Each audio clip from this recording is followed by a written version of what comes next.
Men o'zbek qo'shiqlarini kamdan kam eshitaman, ammo bu qo'shiqqa men shunchaki e'tibor bermay o'ta olmayman. Hammamizni yig'latgan o'sha muhabbat ranglari daramasini endi unutdim deganda, bu qo'shiq meni yana qaytib o'sha daramani ko'rib bo'lgan holatimga tushirib qo'ydi. Bizning o'zbek qo'shiqchi, yosh ijodkor aynan Koreyan daramasi uchun soundtrack OST yozibdilar. Tasavvur qilyapsizlarmi, bu o'zbek daramshiklari uchun qay darajada muhim qadam? Men sizga hech narsa deb aytib o'tirmayman, shunchaki o'sha qo'shiqning klipini boshini qo'yib beraman. Ishonchim komil. 6 ta jirbiyaradan to'plangan guldasta nimani anglatishini bilgansan. Bu sen sevgingdan dalolat. Shifoxonada yolg'iz qolgan kezlaring, tuyg'ularingni mana shu men chizgan muhabbat ramzi bo'lmish. Jirbiyara. Ya'ni chiroyli ochilgan shu anvoyi gullar bilan bo'lishsang, men bilan suhbatlashgandek bo'lasan.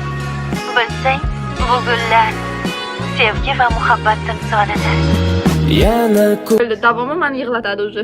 Xo'sh, siz bu qo'shiqni eshitishga ulgurdingizmi va u haqida fikrlaringiz qanday? Agar eshitmagan bo'lsangiz, qo'shiqni bemalol YouTube'dan eshitishingiz va klipini ko'rishingiz mumkin. Qo'shiq nomi Gerberalar, Elmon tomonidan kuylangan. Aytgancha dekabr oxirigacha umingda bo'lishimiz kerak, shuning uchun obuna bo'lishni unutmang. Hozircha shu yerda ko'rganingiz uchun rahmat, hammaga niyon.